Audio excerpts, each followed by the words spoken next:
دوسری دعوت یہ کہ آپ نے یہ نیت کرنی ہے کہ اپنی زندگی میں 1 کروڑ مرتبہ درود پاک پڑھنا ہے۔ ڈاکٹر محمد اقبال رحمۃ اللہ علیہ، ان سے ان کے دوست نے پوچھا، حضرت آپ حکیم الامت کیسے بنے؟ آپ پاکستان بنا رہے ہیں، اللہ تعالیٰ نے آپ کو بڑی عزت، بڑا مقام و مرتبہ عطا فرمایا ہے، یہ مقام و مرتبہ آپ کو کیسے حاصل ہوا؟ تو انہوں نے کہا کہ اس کا راز یہ ہے کہ میں نے اپنی زندگی میں 1 کروڑ مرتبہ درود پاک پڑھے۔ آپ بھی پڑھیں، ہو سکتا ہے کہ اللہ تبارک و تعالیٰ آپ کو بھی کوئی مقام و مرتبہ عطا فرما دے۔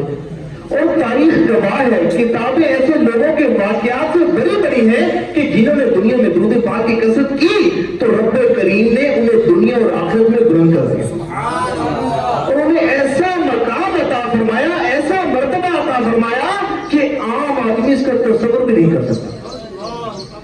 سیدی ابو المواق شاذلی رحمۃ اللہ علیہ، آپ کو خواب میں حضور نبی پاک علیہ السلام کی زیارت نصیب ہوئی۔ حضور نے فرمایا، اے شاذلی، تم بروز قیامت میرے 1,00,000 امتیوں کی شفاعت کرو گے۔ تو انہوں نے عرض کیا، یا رسول اللہ صلی اللہ علیہ وآلہ وسلم، کون سے انعامات، کون سے کاموں کی سبب مجھ پر کرم ہوا؟ تو حضور نبی پاک علیہ السلام نے ارشاد فرمایا، تمہارے درود پاک کی کثرت کرنے کے سبب تم پر یہ کرم ہوا۔ تم کثرت سے درود پاک کے نذرانے میری بارگاہ میں پیش کرتے ہو۔ امام جلال الدین سیوطی شافعی رحمۃ اللہ تعالیٰ نے 75 مرتبہ بیداری میں حضور کی زیارت سے نوازے گئے، سر کی آنکھوں سے آقا کا دیدار کیا۔ ایک شخص آپ کی بارگاہ میں حاضر ہوا، عرض کی، حضور میں نے یہ بات سنی ہے کہ آپ کو 75 مرتبہ بیداری میں حضور کی زیارت نصیب ہوئی ہے، حضرت اگر کوئی شخص 1 مرتبہ بھی خواب میں حضور کو دیکھ لے وہ بڑا خوش قسمت تصور کیا جاتا ہے، وہ بڑا خوش نصیب تصور کیا جاتا ہے، اور آپ کو 75 مرتبہ بیداری میں حضور کی زیارت نصیب ہوئی ہے۔ آپ عمل ایسا کون سا کرتے ہیں، آپ وظیفہ ایسا کون سا پڑھتے ہیں کہ جس کی بدولت سرکار نے آپ پر اتنا کرم فرمایا ہے؟ تو امام جلال الدین سیوطی شافعی رحمۃ اللہ علیہ، آپ فرماتے ہیں، اور تو کوئی خاص عمل نہیں، اور تو کوئی خاص وظیفہ نہیں، ہاں میں نے اپنی ساری زندگی کثرت کے ساتھ درود پاک پڑھا ہے، میں اٹھتے بیٹھتے چلتے پھرتے درود پاک کی کثرت کرتا رہتا ہوں۔ سبحان اللہ، سبحان اللہ۔ اے عاشقان رسول، تصور کریں درود پاک کا وظیفہ کتنا امپورٹنٹ وظیفہ ہے، اور اس کی کثرت کرنے والوں پر کیسے کیسے انعامات کی بارش ہوتی ہے۔ ایک بزرگ گزرے حضرت محمد بن سعید رحمۃ اللہ علیہ، آپ کی یہ عادت تھی کہ جب رات کو سونے کے لیے بستر پر آتے نا تو ایک مخصوص تعداد میں درود پاک پڑھا کرتے تھے۔ ایک دن جیسے ہی تعداد پوری کی، آنکھ لگ گئی۔ آنکھ کیا لگی؟ گویا کہ قسمت انگڑائی لے کر جاگ اٹھی، خواب میں حضور تشریف لائے۔ حضور نے فرمایا کہ منہ میرے قریب لاؤ جو کثرت سے مجھ پر درود پاک پڑھتا ہے، وہ منہ میرے قریب لاؤ جو کثرت سے مجھ پر درود پاک پڑھتا ہے۔ آپ کہتے ہیں کہ مجھے شرم سے آنے لگی، میں نے اپنا چہرہ پھیر لیا، بس میرے حضور نے میرے رخسار کو بوسہ دیا، میرے حضور نے میرے رخسار کو بوسہ دیا، میں بیدار ہو گیا، اپنی بیوی کو جگایا، سارا کمرہ میرے حضور کی خوشبو سے مہک رہا، اور جو میرے حضور نے میرے رخسار کو بوسہ دیا تھا اس کی خوشبو 8 روز تک میرے رخسار سے محسوس ہوتی رہی۔ اے عاشقان رسول، دیکھیں درود پاک کا وظیفہ کتنا بابرکت وظیفہ ہے کہ جو اس کی کثرت کرے اس پر حضور اتنا کرم فرماتے ہیں۔ اچھا، بنی اسرائیل میں نا ایک شخص تھا، بڑا ہی بدکار تھا، بڑا ہی گنہگار تھا، عرصہ دراز تک وہ اللہ تعالیٰ کی نافرمانی کرتا رہا۔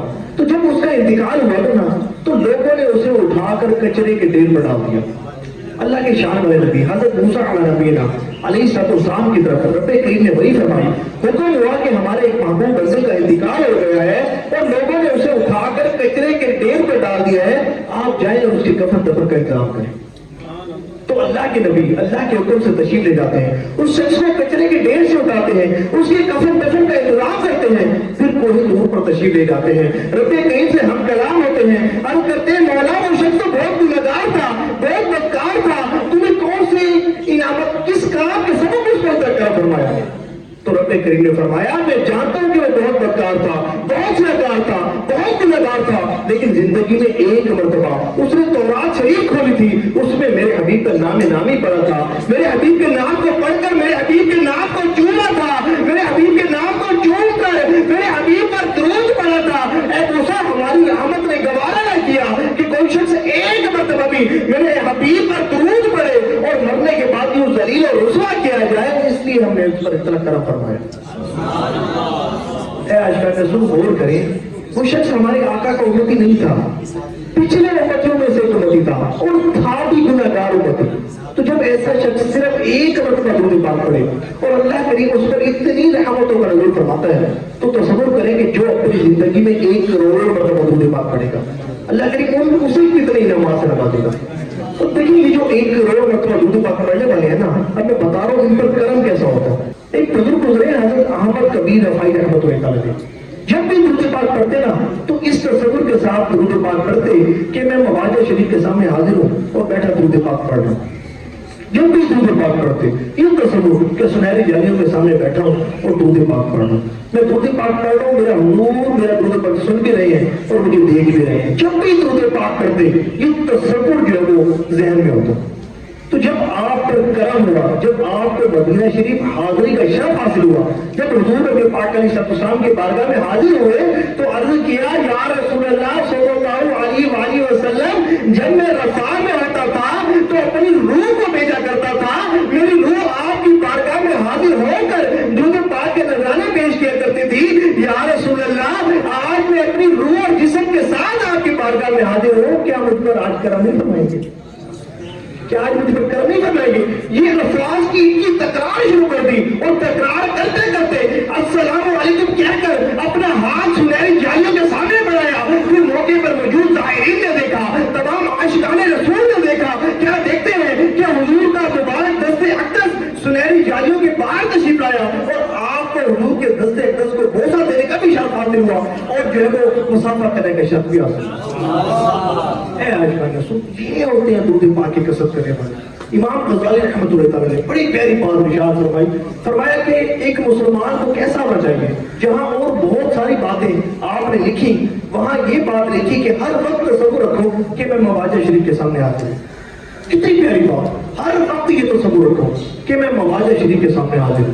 جب یہ تصور رہے گا تو تصور کریں کتنا مزے و مزہ آ جائے گا، کتنی برکتیں ملے گی. تو پھر محبت، حضور کی محبت میں ڈوب کر درود پاک. دیکھیں یہ جو درود پاک ہے نا، یہ بندے کو اس مقام پر پہنچا دیتا ہے، ولایت کے اس مقام پر پہنچا دیتا ہے کہ عام آدمی اس کا تصور بھی نہیں کر سکتا.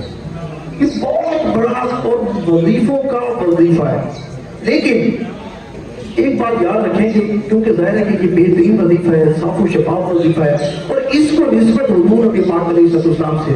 اب یہاں لوگ سوال کرتے ہیں کہ جناب ہم درود پاک تو بہت پڑھتے ہیں، روحانیت ترقی نہیں کرتی، مسائل حل نہیں ہو رہے، روحانی سفر شروع نہیں ہو رہا، درود پاک کا فیض نہیں مل رہا، خشوع خضوع نصیب نہیں ہو رہا. تو یار سب سے پہلے مجھے یہ بتاؤ تم نے اپنی نگاہیں بھی پاک رکھی ہیں یا نہیں رکھی؟ سب سے پہلی بیسک، اگر آپ چاہتے ہیں نا خشوع خضوع، دیکھیں جو بندہ بد نگاہی کرتا ہے، توجہ ہوتا ہے، جو بندہ بد نگاہی کرتا ہے نا، خشوع خضوع کبھی بھی نہیں پا سکتا. اسے عبادت کی لذت کبھی نصیب ہو ہی نہیں سکتی. اسے ڈکشنری میں لکھ لیں، ہو ہی نہیں سکتی.